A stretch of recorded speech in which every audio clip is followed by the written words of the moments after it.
Joining me on the show today is Ashley Pereira. Ashley's journey of healing her complex PTSD due to childhood trauma is a beautiful story of redemption. While the abuse she experienced was awful, her story is nothing short of inspiring. In this episode, Ashley shares how Factor 6, flooding your mind with truth, and Factor 7, resetting again, were huge parts of her healing journey that brought her to where she is today. She shares some great resources our listeners can use to help heal their hurts and highlights not just what the journey looks like, but what it doesn't look like. I can't wait for you to hear how she turned her trauma into triumph and the impact she's having on women today. Please help me welcome Ashley to the show. Well, Ashley, I am so excited to have you on the show today. I know we have some really hard and deep conversations, topics we're going to talk about today, but I also know that we're going to end this on a high note. So I'm just excited to have you here. Thank you for being here with us. Yeah, thank you so much for having me. I'm really excited to talk with you. Yeah. So your story really starts at your childhood. And so I want to start there. Depending on who we have on the show and what we're talking about, we start at different life phases. But for you, it really starts in childhood. So take me back to like the beginning. Where were you born? What was your family life like? Like, let's start there. Yeah, absolutely. So as far as the places that I was raised in sunny South Florida on the East Coast. Definitely grew up with my mom and my dad and a younger sibling. And honestly, I don't really remember a whole lot of my childhood Mm, due to when I was 9 years old, I began experiencing child sexual abuse. mm, And that coupled with some physical abuse, emotional, mental abuse in there for about 6 years of my mm. life. Um, I was very suicidal. I was in survivor mode Yeah. constantly throughout my childhood. So really anything that good that happened early on, I don't remember. I don't remember that entire time frame for the most part Hmm. of my abuse.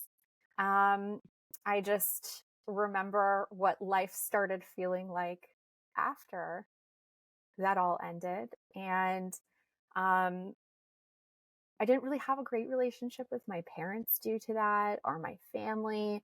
I Hmm. went from this vibrant young girl into someone who is like much of a loner. I went through bullying. I went through my Yeah. ugly duckling to swan phase and got bullied more and lost a whole bunch of friends and like felt even more isolated than I did at my home. Um, and when I was 18, I decided to pack up my car and I got in the car and I drove and I ended up in the South. Florida's not the South, by the way.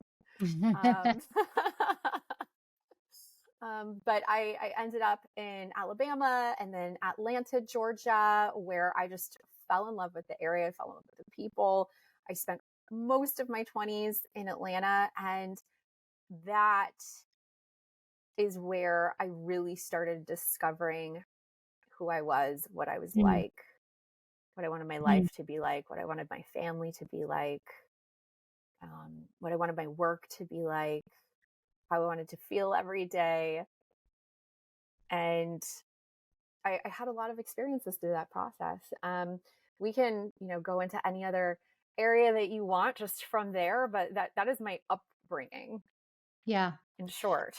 So I mean, you just told us about like 20 years of your life in like 5 seconds. And so, I don't want to spend a ton of time, going into the gory Hmm. details of the sexual abuse that you experienced, but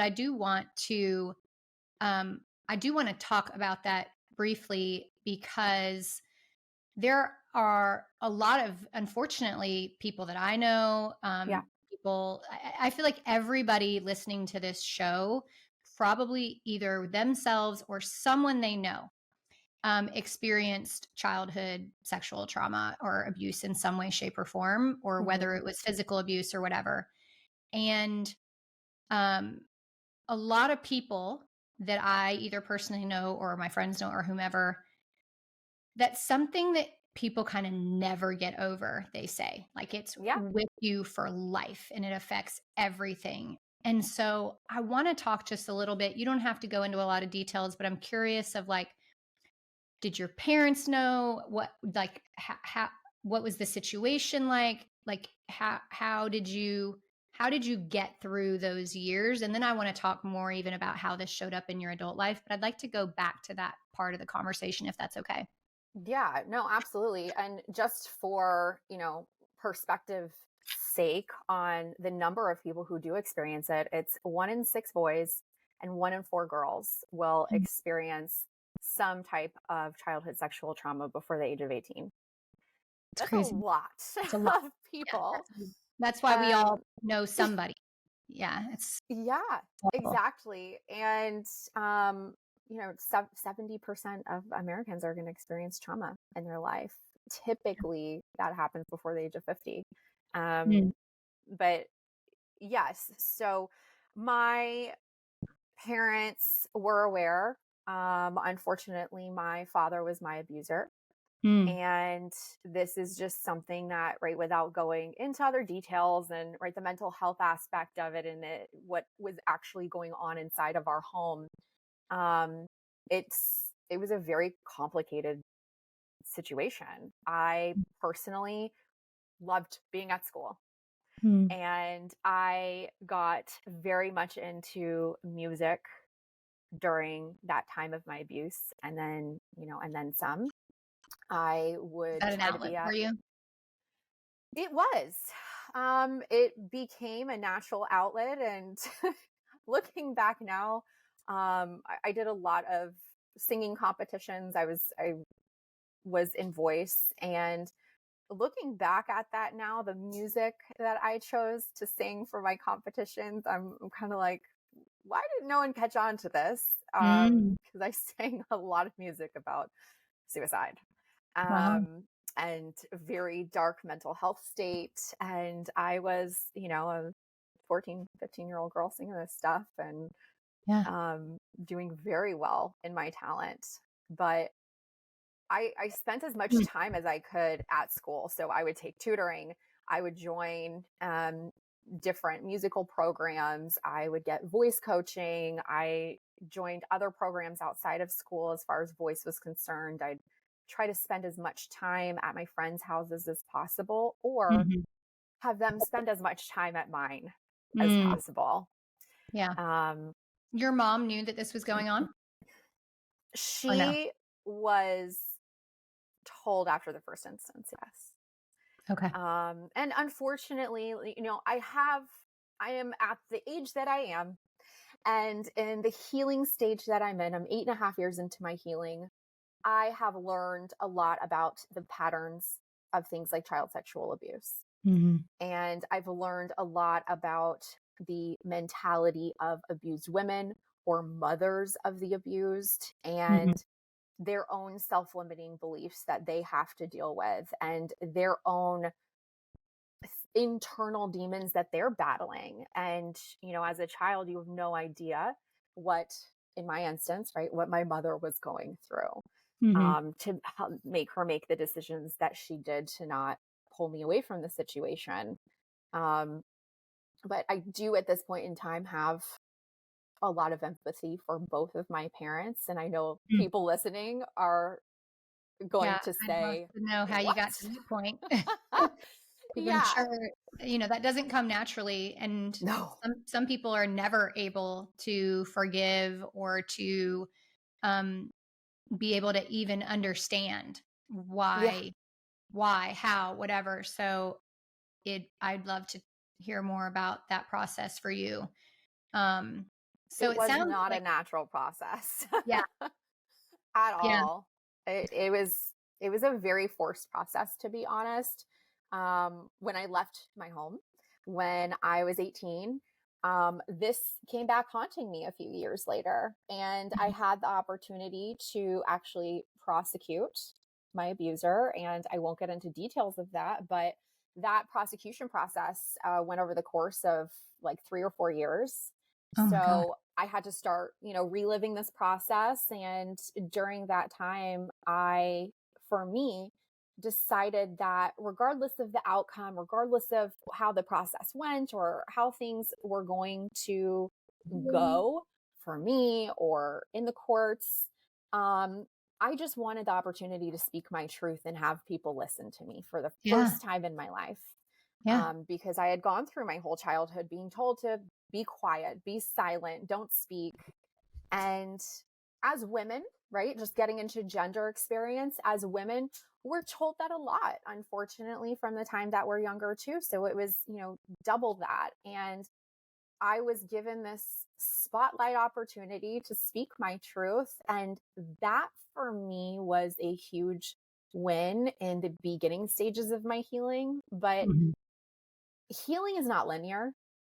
A lot of the times it gets worse before it Yeah. gets better. Yeah. And for me, even though this opportunity opened up in my early 20s to start the healing process, I continued to compartmentalize.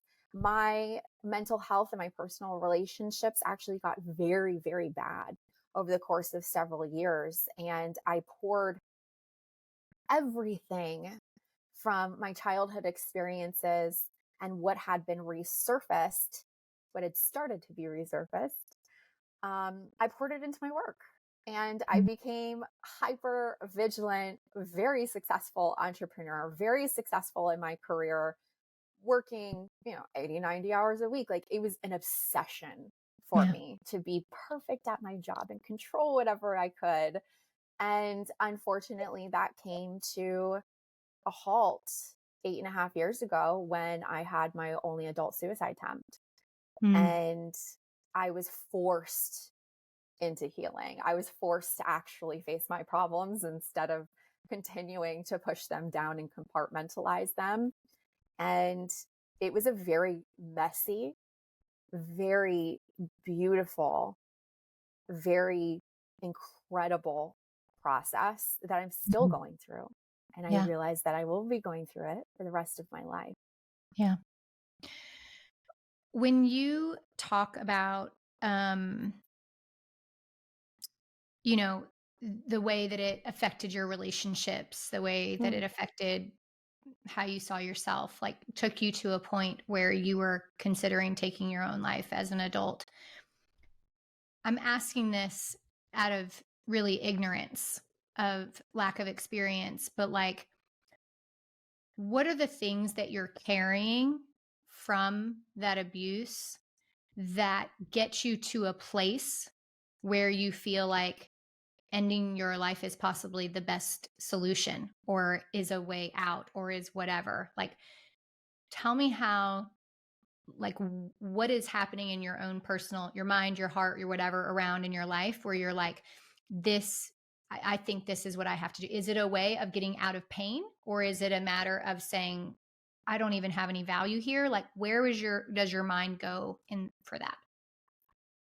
For me, at least, and now at this point in my life, I work with a lot of trauma survivors, and there's a lot of repeated patterns and thoughts and things. But for me, at least, I grew up suicidal during Mm. my entire time being abused and there on after. So there's 6 years of, all those abuses that I mentioned. But then Mhm. after the sexual abuse ended, because I was physically strong enough to fight off my abuser, physical abuse started really bad. Mm. And that lasted until I graduated high school and I left Right. my home. Right. And so that entire time, so from age 9 to 18, I was suicidal. And there were definitely a lot of instances of I just want to end this experience. Yeah. And when you're that young, especially because of that point in time, cognitive development speaking, right? We are developing things like cognitive thinking and the ability to make kind of see sound decisions. And we're beginning to really understand how our emotions work Yeah. and begin to understand how relationships with others should work and self awareness. And unfortunately, because of my abuse beginning at the age where all of that development is supposed to be happening, that development didn't happen.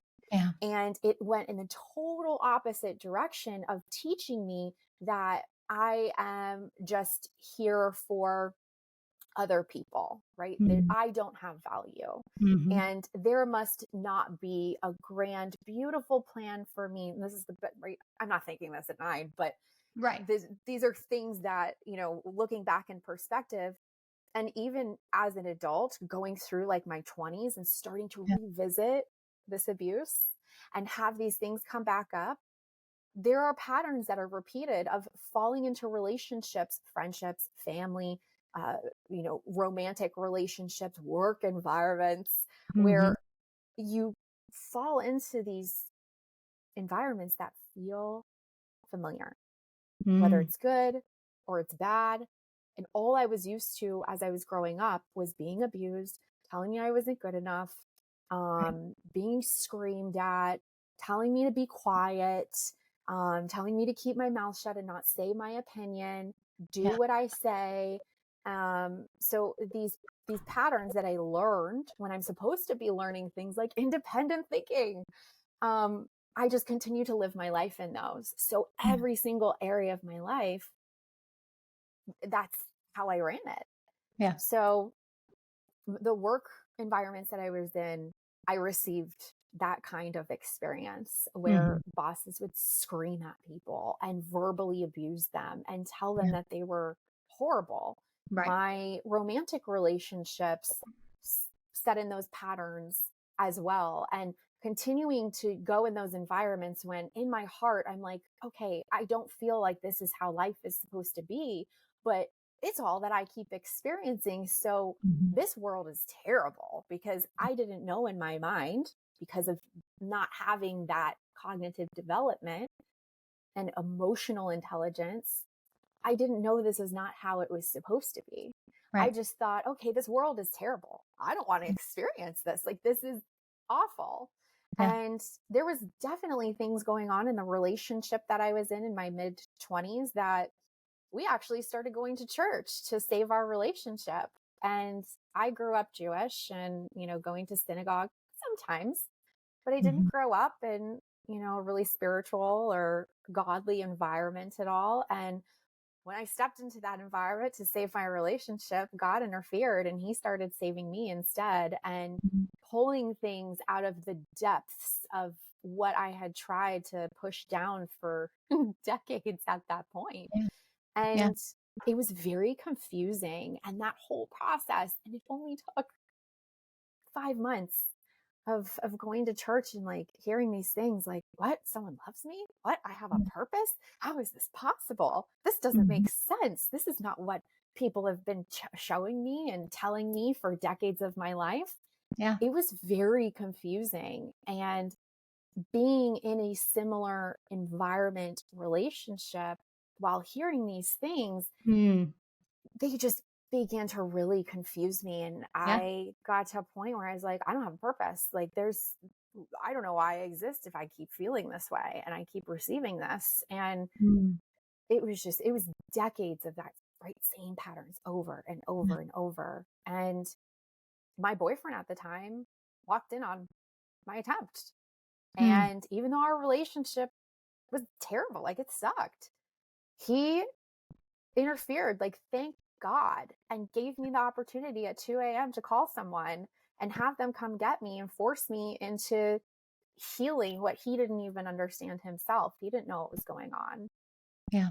And it was a So godsend. is that the, like, pivotal moment? Would you say that was a pivotal moment where you started working on true healing? Was that moment where he walked in on you and then was like, made a phone call? Or did something happen after that that kind of kick started this path to recovery? That was, for sure the pivotal moment because I was forced to that decision. It was Yeah. not a choice. My options I was given was, hey, I'm going to call the police and have you committed, or you can call someone who's going to help you actually get in this process yourself. And Right. thank God someone answered the phone at 2 a.m. and they put me on a plane and sent me back to South Florida. And I was here for a few months in some like very, very intensive therapy before they deemed me worthy of Mhm. going back to Atlanta to actually start the healing process. Right. And that was my choice, was coming back on my own out of an environment where I was forced to talk, and forced to, see someone, Right. and giving me that power to Yeah. go and find someone. And that it took me a long time to even talk. It took Yeah. me a long time to speak. I mean, I went months and I would just sit there, and it took months for me to just cry Yeah. and to even let out emotionally, because crying is healing.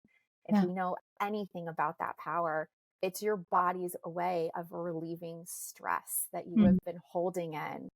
And it's crying is a beautiful thing. And I cry all the time now. When, I know that you say you've been on this 8.5 year journey of Mhm. healing. I heal here, and I even use this myself with a lot of things I've been through in my own life. We all have things, right, that we've had to Yeah. heal from in some way, shape, or form. We don't all experience the same things, but we all have something that's happened that's been hurtful, that we carry with us or that we shoved down. I think a lot of people are really good at that, at just shoving it down and not dealing with it, not facing it, but it doesn't go away. It's still there.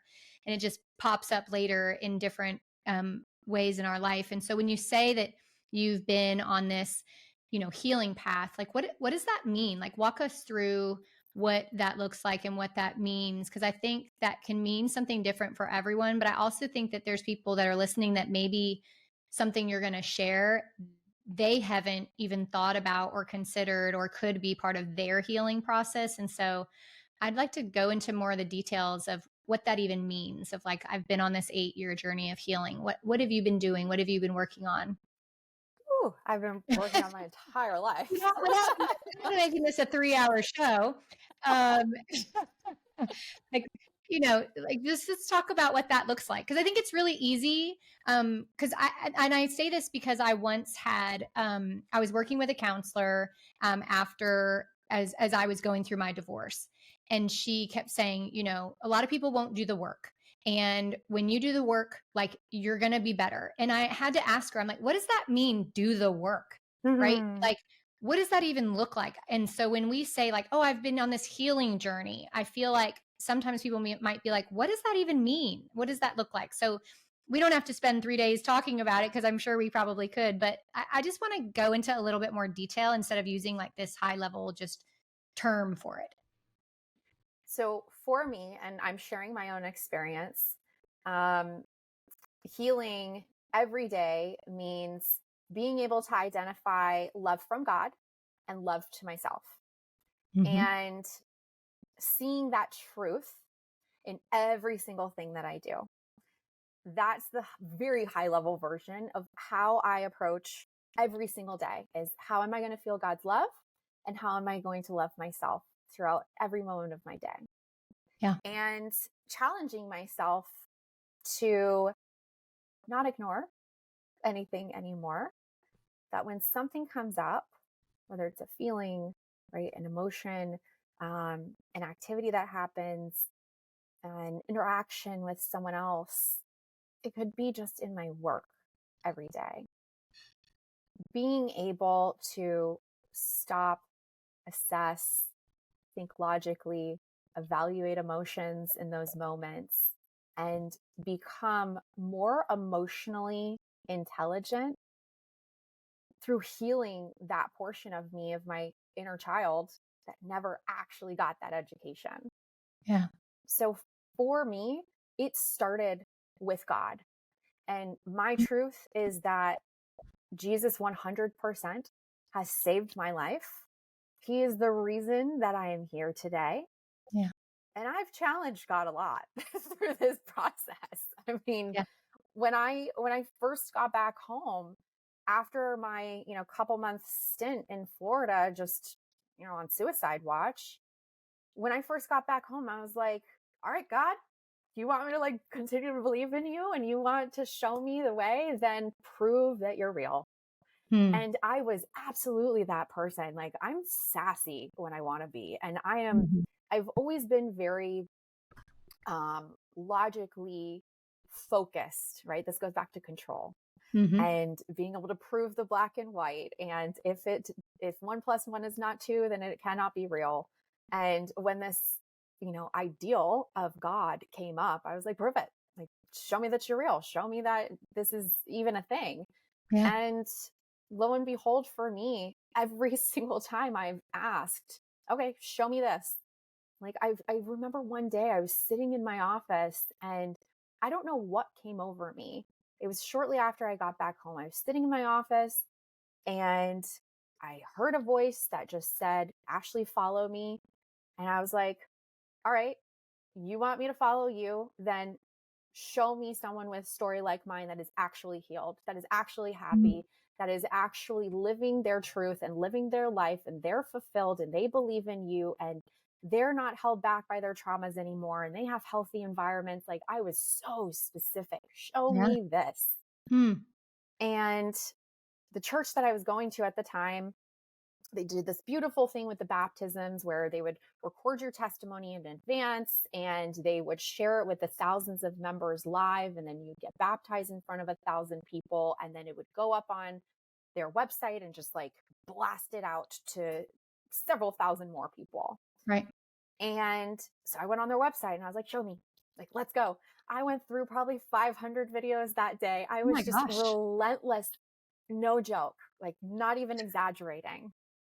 I was relentless at trying to prove him wrong. And I did not find what I was looking for that day. And it was on a Thursday. But that Sunday, when I went to church, two people were being baptized, women who got up there and told my story. And I was like, all right, cool. I'm in. Let's go on this journey. Wow. And since then, right, I continue to challenge him. But since then, every time I've asked for something, every time I've asked for proof, I've realized that the more that I listen and the more I stay still and the more that I trust that the answer is coming and I love myself in the process, I will be able to see that truth and I'll get the answers that I'm looking for almost immediately. Mm. And that's how I've gone through life the last 8 years is okay, if I have a question, I'm trying to prove someone wrong, or I'm trying to prove while this ick feeling is okay. Um, I'm going to challenge it and I'm going to sit and wait in the silence and listen to my truths in the meantime. And if there is no truth, then it is not real.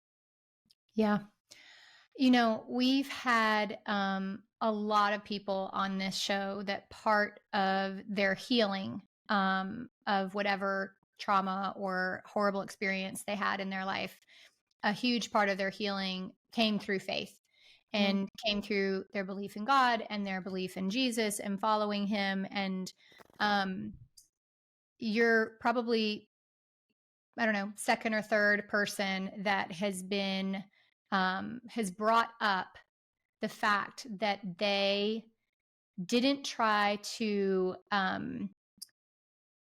uh, present like this perfect, what am I trying to say? Like they spoke to God in such a real, honest way that they didn't come to him with like this perfectly prepared prayer or to like Mm. pretend that they weren't angry at God or that they weren't doubting him or that they weren't like questioning whether even he was real. Like people that just came to him real and raw and honest all the time, um, found so much healing through that. And I just want to point that out and bring it up because I know a lot of people myself that believe, that you, it's almost like they don't know that God doesn't know, right? Like, oh, I'm Yeah. just going to present myself as this perfect Yeah. little package and I have to speak to you in such this perfectly proper way. And if I don't have the most beautifulest prayers that are so perfect that I'm not going to be heard. And,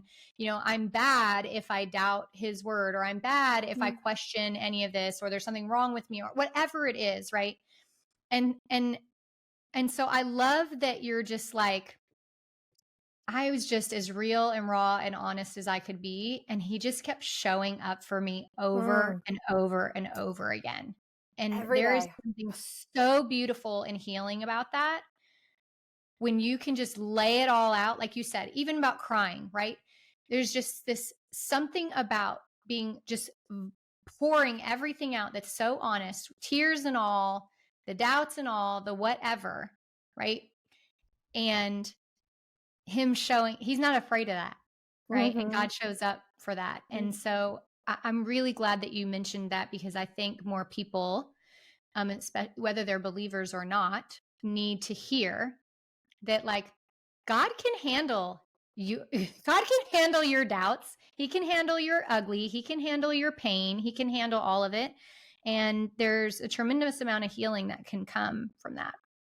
There is. And for me, the biggest reason I approached it like that, like an angry teenager, was when I started attending church, our pastor told us to refer to God as our father. And for me, that hit me hard Mm, yeah. because I did not have a father, right? And you And didn't have one that you trusted and believed that loved you and it felt safe. exactly. Exactly. And I didn't have that experience that so many of my friends growing up came from. No one has a perfect environment, right? But Right. came from seemingly perfect environments compared to what I was experiencing. And I was definitely jealous of them of like, how come you have a great dad? And how come your dad teaches you stuff? And how come he shows up for you? And how come he's kind to you and gentle with you? And he respects you and he teaches you how to respect yourself. So when I was taught to refer to God as a father, just right, I just became an utter child in that instance of taking it very literally Yeah. and going back to the part of me that had never emotionally developed.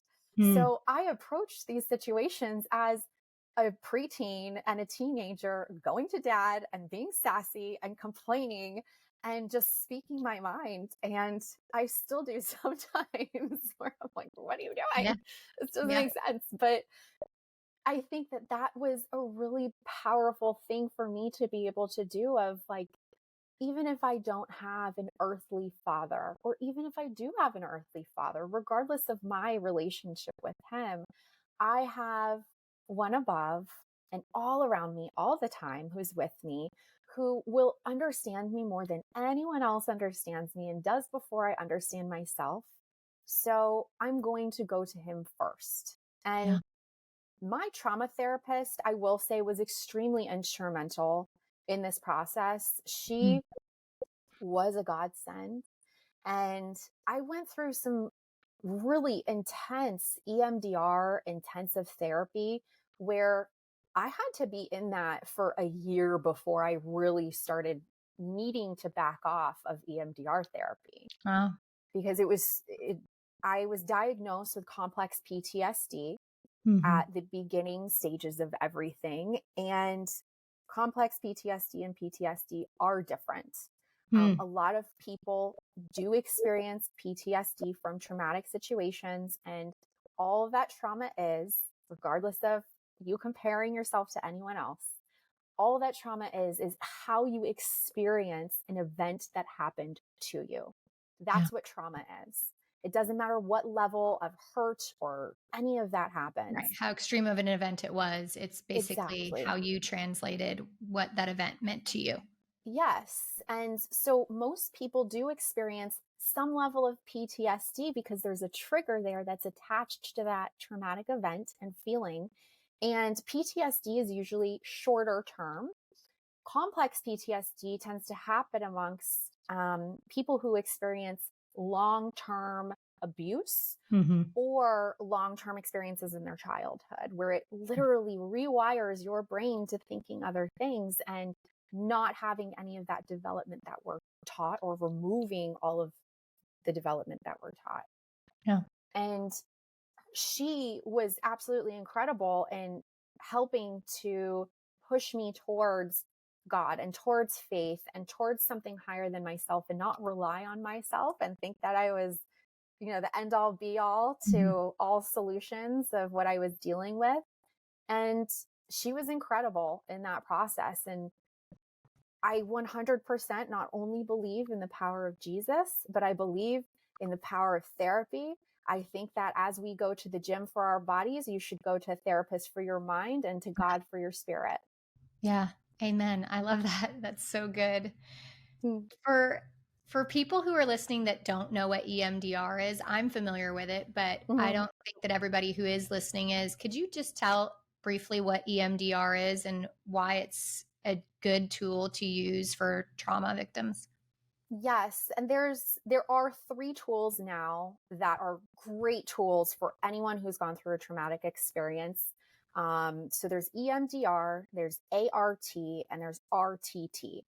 Okay. All of them produce the same result in helping you to pinpoint where the trauma is actually driving from within your brain, within your feelings and your emotions, and how you've experienced it.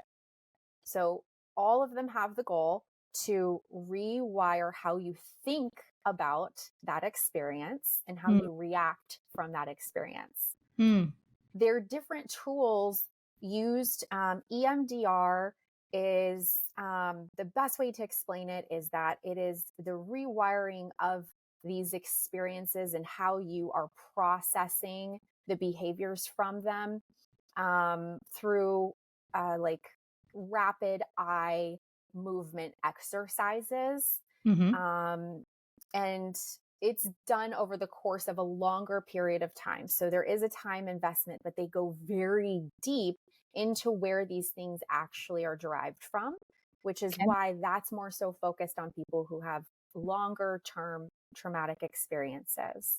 Okay. Um, RTT and ART do very similar things. They can actually be done virtually as well, all of them Mm, now, which is amazing. yeah.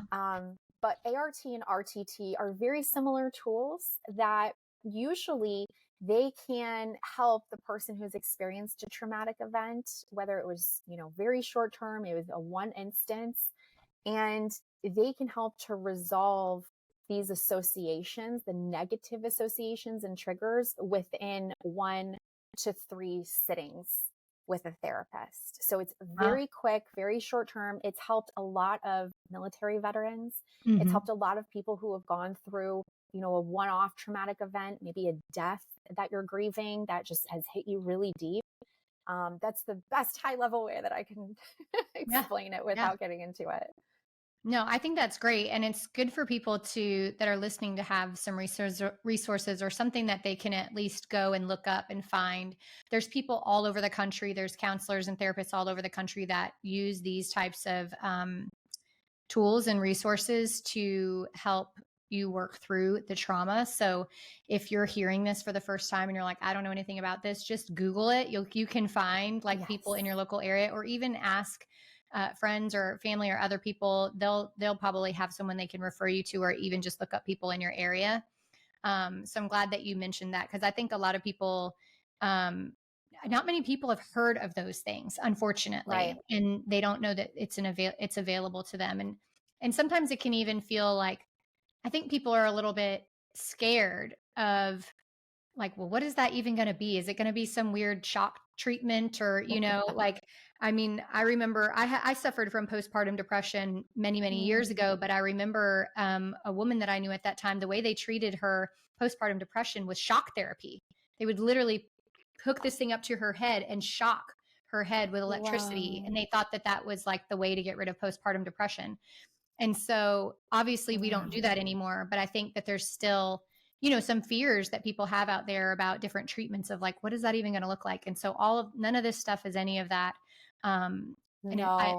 I have many friends that I actually have personally done EMDR that have just said, like, it's unbelievable the results that they've gotten from it. Hmm. Yeah. Yeah. Besides Jesus, it saved my life. And Yeah.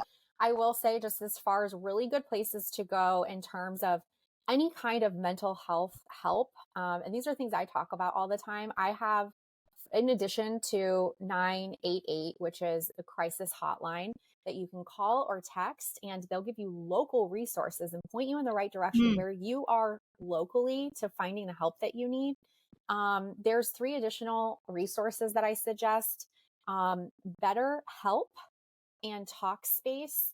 Those are 2 websites that, whether you're experiencing a mental health challenge or traumatic experience, or you know someone and you just want to support someone that you love, those 2 websites are really great for educating yourself, for finding local resources, for finding opportunities to get even free resources and to just know your options and get into community with people. Yeah. And the third one that I'm actually an ambassador and an investor in now is White Flag app. It was Mm, created during the pandemic by a man who was, he came from his own traumatic background and he was going through some pretty heavy suicide at the beginning of the pandemic, like a lot of us did because of isolation. And his whole thing as a man was, I know as a man, I'm afraid to go to therapy and I'm afraid to mm, talk to people. But I want to create a safe space where people don't feel lonely. They don't feel isolated. They don't feel like they have nowhere to go. And White Flag is an anonymous peer-to-peer support mm, app mm. where you literally like you feel safe, your name's not on there, your photo's not on there, no Wow. information about you, and you Mhm. can literally go on if you are in need of talking to someone, you're waiting for a therapist or you can't get in touch with a friend, where you can go and raise your white flag and Wow. say I need to talk to someone, and it's a beautiful platform. That's awesome. Thank you for sharing that. That sounds Absolutely. yeah, that sounds amazing. Um, so you obviously have spent a lot of time in the healing process. Your faith and filling your mind with truth, replacing all the old beliefs is a big part of the healing process. I have a resilience playbook that has like 10 resilience factors to move you from setback to comeback, and the resetting, replacing truth in your thoughts with truth has been a big part of your healing process. um and so and then also resetting, like just continuing to keep going. It sounds like you just continued to keep going even though you're kept searching for solutions, searching for treatment, searching for whatever it was to keep going. Like that is a big part of how you also work through the process as well. Yeah, that, starting with truth is huge for sure, but giving yourself permission to continue on the up and up and reset is very important. A lot of people who have experienced icks in life, which 100% of us do, right? No one's life is perfect. We all have our own experiences that we have triggers from in one way or another. And when we go through the work to be like, oh, okay, I'm good, I'm healed, Mhm. ready to move on with my life, they're going to pop up again in their own form. Yeah. And so many of us, unfortunately, have these feelings that overcome us of, oh my gosh, I'm experiencing this again, or I'm triggered again, Mhm. or I'm going back into my PTSD Mhm. again. And this is how I feel. I must not be healed, or I must not be good enough to be where I thought I could be. And Yeah. then we just go down this, rabbit hole of negative emotions again and think the whole saying of, one step forward, 10 steps back, it's not true at Mhm. all. Because as you evolve in your life, you are going to continue to experience different levels of these icks and of these triggers, but Mhm. they're different. They're never the same as they were before. And telling yourself, okay, this is my next level of my reset, right? Like we're climbing up a staircase Yes. and I have to reset and plateau and get used to this before I can go up again. And then Mhm. you experience something similar in a different light, or you go deeper in your healing because now you're more confident with yourself and you're trying new things and you're putting yourself more out there with vulnerability, and you experience something else. I mean, 8.5 years into my journey, I don't I don't have the amount of triggers that I used to. Right. Thank God. Yeah. But I have seen that last year, 2023, was a very triggering year for me because for me, for example, I was in a healthy relationship for the first time in my life. And for me being in a healthy relationship, I was like, this is not good. What is happening? This My is weird. nervous, This is uncomfortable. Yeah. yeah, my nervous system was freaking out. And so I began to have triggers because different levels of me was being challenged that had never been Mm, challenged before to heal mhm. from my childhood trauma. Yeah, And it took some time to realize, like, okay, I there's nothing wrong with me. I'm yeah, just growing. I'm healing. I'm evolving, and giving myself that permission to recognize, to pour truth into that mhm. experience, and then to reset my thoughts. I usually give myself a period of time that I'm allowed to feel things. Yeah, So I'll tell myself, okay, you have a day to feel this, or you have a week to feel this, depending on how bad it is.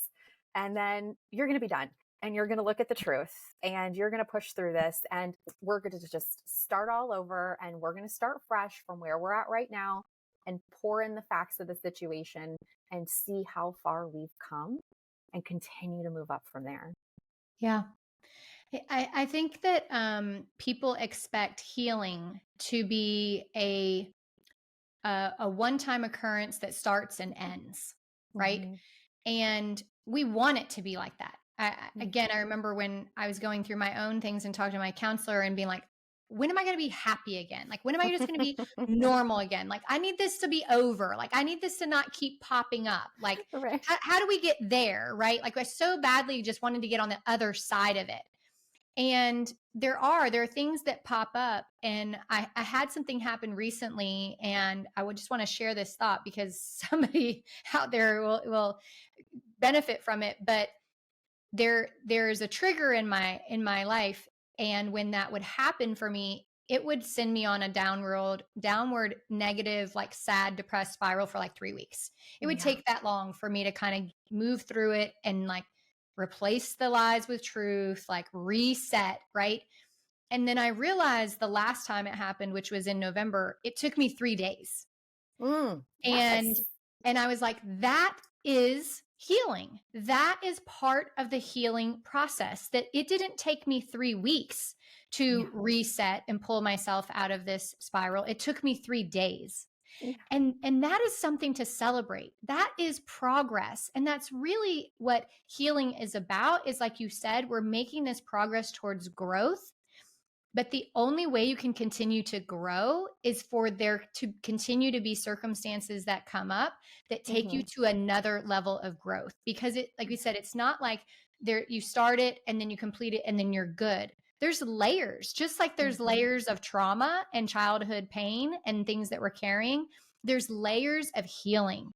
Yeah. And to think that like we've arrived and we're done, like it doesn't mean that you're going to spend a lifetime never being healed and never being happy. That's not what I'm saying. What I'm saying, there's just like these up levelings where you get to become more and more of who you are and your truer self and knowing your Yes. identity and your purpose in this world. And all of that happens by way of you continuing to have opportunities to heal more and the next level and the next level and the next level. And so I want to encourage people to not be discouraged when they feel like they have a quote unquote setback, Hmm. because really that's not a setback. It's an opportunity Yeah. for you to now go to a next level of experiencing joy, happiness, purpose, impact, whatever the purpose of that all of that trauma was in your life in the first place. Yes, Yeah. yes. And I've realized for me that healing is not a feeling. Healing is fulfillment, right? Feelings are fleeting. You're not always going to be angry. You're not always going to be depressed. You're not always going to be happy. You're not always going to be excited. For me, I've realized through this process, and I reached fulfillment very early in my trauma healing, and focusing on what fulfillment meant to me through God, through my therapy, through my life, that is success for me. Yeah. Is how do I find fulfillment in every single day, regardless of the emotions that might come and go, because they are going to come and go. Okay, so I have to point this out because you just said something that sounds opposite of something that I always say, but it's Mm, not, and it's really interesting. So you said healing is not feeling. Okay. mm. But as I worked with a counselor personally and lots of other people I've talked to, they have said you have to feel in order to heal. Like you have to Yes. face it. You have to Yes. face it and you have to feel it. You can't shove the feelings down. You can't ignore them, right? You can't make them go, you can't just pretend they're not there and just harden yourself. You won't heal unless you're willing to feel the feelings. But Yes. what you just said is not contradictory to that, though. You said healing is not feeling. So, in other words, the measurement of whether you're healed or not is not how do I feel about a Yes. certain situation. And those are two, they sound contradictory and but they actually, they're two different things, They really. are. And Yeah. one of them is necessary for the part of healing, but it is not evidence of Mm. your healing. Am I making sense with Yes. that? Yeah. Yes. It is not evidence because trust me, growing up, I was always the happy person. I was always the one who, like, I've been told my entire life, even now, you light up a room. You're always smiling. You're always happy. You always make everyone feel good. You Yeah. always have this bright, beautiful smile on your face and you're laughing. And like, yeah, I know because that's how I want to feel. Right. So, That's a but coping mechanism. yes, exactly. Now it's truth. Like, now Right. I'm like, if I'm angry, I'm angry. Like, Yeah. leave me alone. I'm going to allow myself permission to feel what I need to feel in the moment. But yes, it's those feelings and those external ways of Yeah. showing, they could be lies. Yep. Yep. Yeah. This was such a good conversation. So, Ashley, tell us more about what you're doing today. I know that you help, like you said, a lot of people in the trauma that have experienced trauma. You have your own business. Like, talk about what life is like for you today. What are you doing to give us all the goods? Yes, I'm so proud of the business that I have right now. And let me tell you, like, ladies and gentlemen, if you're not out there saying how proud you are of yourself or of your business or your work or what you're doing, um, find something that makes you proud. Mm, And it took yes. me a really, really long time to get there. There was a while where I was just sitting and I was like, God, I don't know what to do. Like, I'm not fulfilled in my work, which is not creating fulfillment in my overall life because I believe in holistic alignment at this point in my life.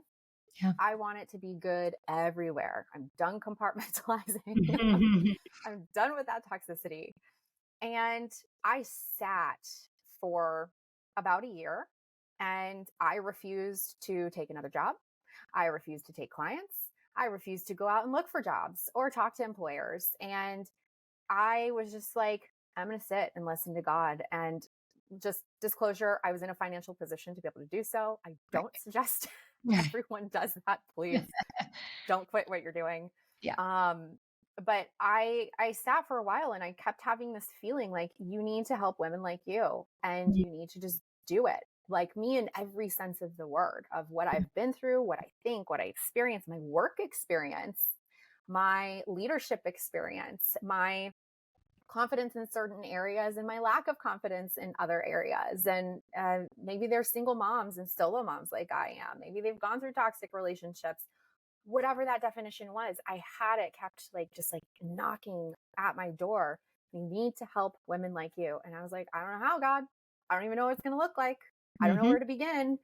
Yeah. And so I sat for about a year. At the beginning of 2023, I I usually pick a phrase or a word for my year that I focus on everything for the year. So if the decisions that I'm making on a day to day basis are not getting me to the result of that word or phrase, then it's a no for me.